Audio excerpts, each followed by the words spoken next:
Грузия айыл өкмөтү село Студенческий мына суу түтүктөрүнүн мына казганына 2-3 ай болду. Суу агып жатат.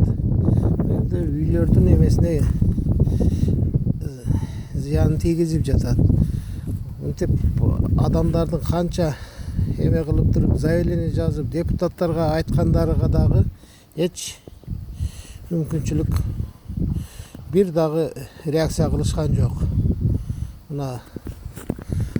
Мынандан агып барып ондан кетет, бияққа қарап кетет. Мына бұл үйдің варатасына чейин кирип кеткен. Мына қараңыздар. Варатасына мына мұз тоңып, мындай болуп, варатасына кирип кеткен. Мына заборлор жаракка кетип отуруп атат. Заборлары жаракка кетип отуруп атат. Мындан келип багып келип, бул кайра суу өчкөндө кайра ошол эмеге кирет, буну эл ичет кайра. Канча микроб дегендерди.